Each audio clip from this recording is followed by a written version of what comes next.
Hey YouTube community, it's Miss Cole and I'm back! But I'm not back from the UK, I am now living in Bahrain. I'm teaching out here for a while, so my videos will be coming to you from here. I know, big changes.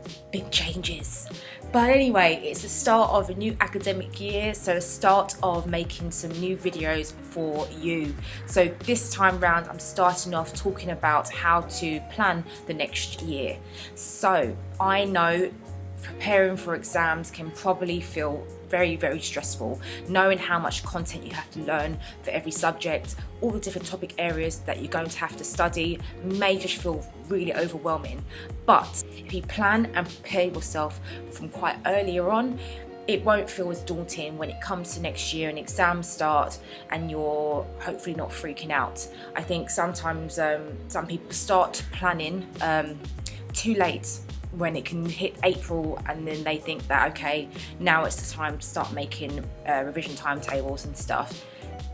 It's better just to start now. Your teachers are probably talking to you about making timetables already, and you may think, oh, it's too early. And yeah, it might be a little bit early, but I don't think it's ever too early personally to plan. And so I'm here today to talk to you about how to go about feeling prepared for your year by making a plan for your year.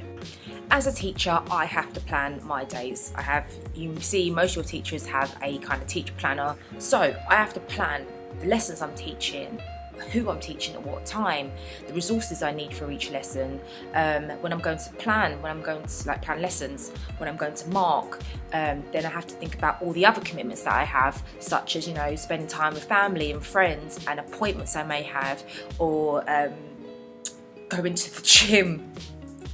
That one should be on there a bit more often, but it's not at the moment. That will change, I hope.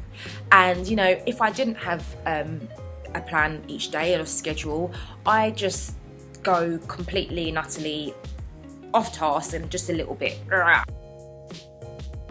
because making a sort of schedule for my day allows me to actually feel in control of my day and in control of the tasks and things that I have to do. And I find that when I don't plan, the day runs away with me and I'm having to catch up with the day, and it leaves me feeling frustrated or anxious about that because it's, I don't have control of it. And so this is why I think it's so important that you do start to learn to develop this skill of learning to plan. So I've been using the happiness planner for the past year now, and honestly it has been amazing and kind of transformative actually. The happiness planner not only makes me kind of plan my days, but also makes me reflect on my days and reflect on myself professionally and personally. Before starting the planner, you have to just think about your goals and ambitions for the coming year or the 5 years, and then you have to think about your strengths and your weaknesses. And so it really required me to think about myself and be honest with myself about the strengths that will help me get to these goals and then the weaknesses that will hold me back.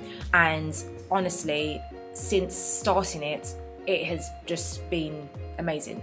Like the fact that with Educated Minds, for example, this has kind of gone from strength to strength because I've been planning that in my life, and rather than just making teaching and work consume me, I have been making sure that I am trying to incorporate things that are going to help my life and the projects that I want to do. And then also moving away, I've always wanted to live abroad and teach abroad, and I never had courage to make those steps. And so I had to face those fears and think, okay, I can do this. And so now I'm here. I started the planner in February, and by May I was deciding to go away. And so this whole idea about thoughts becoming things, and making this plan for myself in order to further my goals. And I think that's so important, especially with where you are now in your lives, whether you're doing GCSEs or A-levels.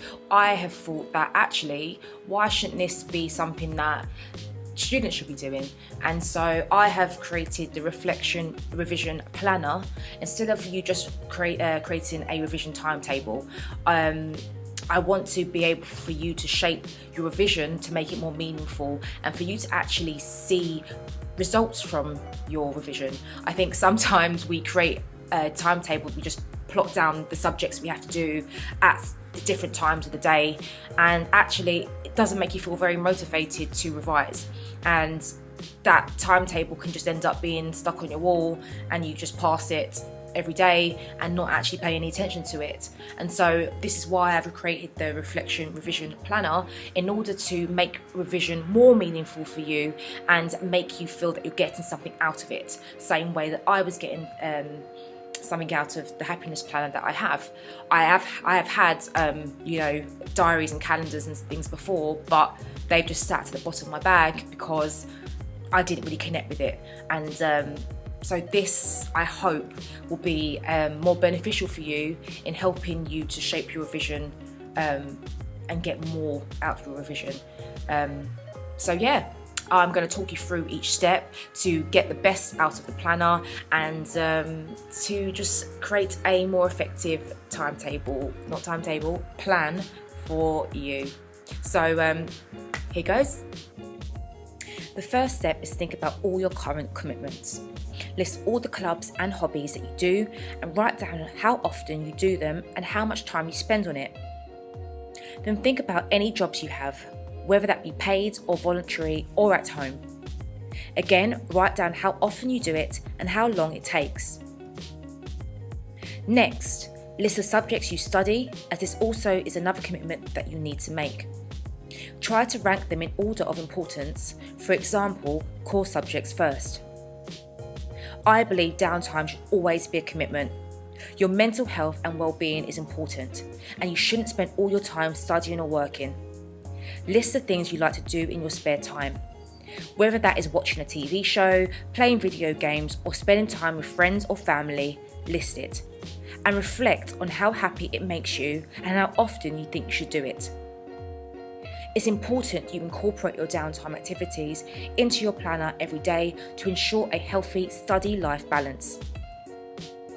Once you've worked out your main commitments, you then need to break down each subject. Think about each topic area for that subject and write them down. Then the important part. Reflect on what topics you consider strengths and the topics that you know are weaknesses. You have to be honest with yourself here. You're not going to be good at everything, but you're also not going to be bad at everything.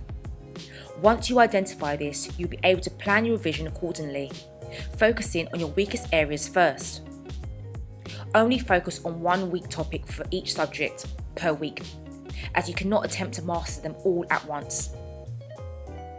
Now that you've identified your commitments and your strengths and weaknesses for each subject, you can start plotting them on the timetable. First, plot school hours in there, maybe the subjects you have each day. Then plot your commitments to clubs, hobbies or work, and then plot your downtime activities. You should have at least one downtime activity a day. Now plot each subject and the topics you're going to be studying that week. Look back at the commitments and see how you ranked each subject and give more revision sessions to those subjects. Every subject needs your attention, but some may need more time than others. Remember, this can change as your planner is flexible and each week may mean what subject you give more time to will differ.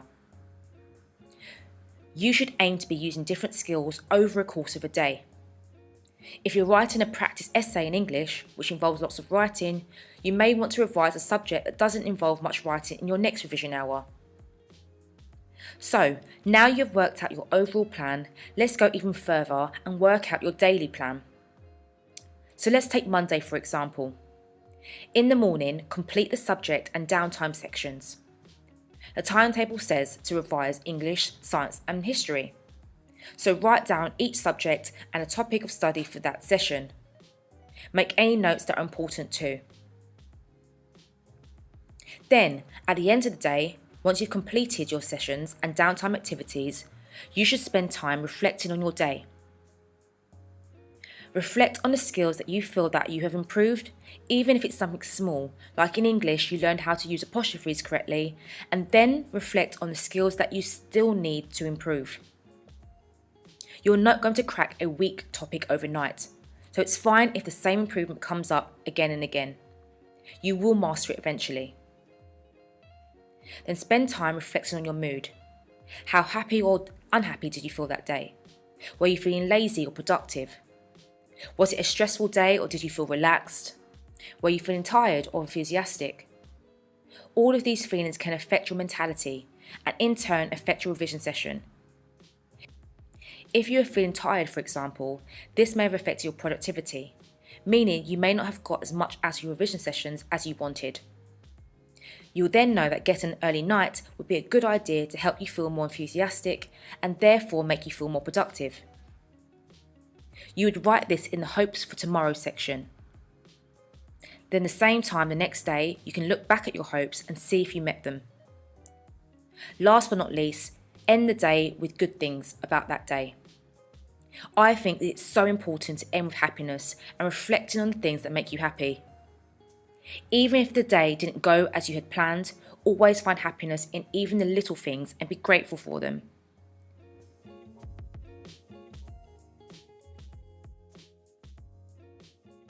So that is the Reflection Revision Planner explained.